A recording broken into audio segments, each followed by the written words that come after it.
இஸ்ரவேல் ஜனங்கள் எல்லாரும் 400 வருஷம் அவர்கள் அடிமைத்தனத்தில் இருந்தார்கள். இந்த அடிமைத்தனத்திலிருந்து தேவன் அவர்களை கொண்டு வந்தார். எதனால் கொண்டு வந்தார் என்று சொன்னால், அவர்களுக்கு கொடுத்த வாக்குத்தத்தத்தை நிறைவேற்றும்படியாய், அவர்களை கானான் தேசத்திற்கு அழைத்து வரும்படியாய் எகிப்திலிருந்து விடுதலையாக்கி கொண்டு வந்தார்.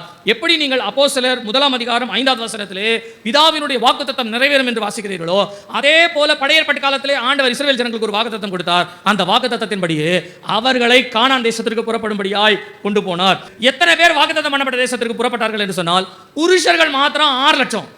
இந்த 6 லட்சத்தில் எத்தனை பேர் கானான் தேசத்துக்குள்ள போனாங்க?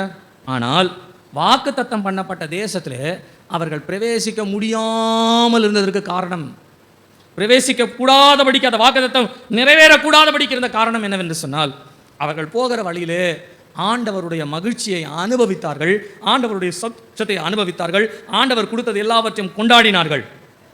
பாதை இல்லைன்னு சொன்ன உடனே சிவந்த சமுத்திரத்தை பிளந்தார். தண்ணீர் கசப்பா இருக்குதுன்னு சொன்ன உடனே தண்ணீரை மதுரமாய் மாற்றினார். எதிர்த்து வருகிற அமலேக்கியர்கள் வீழ்த்தி போட்டார். அவர்களையும் தண்ணீர் இல்லை என்ற பொழுது அவர் பாறை பிளந்து, கண்மலை பிளந்து தண்ணீரை கொடுத்தார். ஆகாரம் இல்லை என்று சொல்லும் பொழுது அவர்களுக்கு வானத்திலிருந்து மன்னாவையும் கொடுத்தாராம். அது மாத்திரமல்ல, எங்களுக்கு கரிதான் வேணும்னு கேட்டதுனால காடையும் கொடுத்தாராம். எல்லாத்தையும் ஆண்டவர் கொடுத்துட்டார். எல்லாத்தையும் சாப்பிட்டு அவங்க என்ன பண்ணாங்கன்னா கடைசியில் செத்து தான் போனாங்க. யாருமே பரவது போல.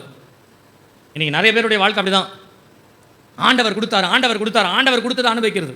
நான் இதை இப்படி சொல்கிறேனே, அநேகர் தேவனுடைய சமூகத்தை கொண்டாடும்படியாய் தான் வருகிறார்களே ஒழிய, அதை தேவனுடைய சமூகத்தை அனுபவிப்பதை மறந்து விடுவார்கள். Christian life is not a life of enjoyment, it's a life of experiencing Christ.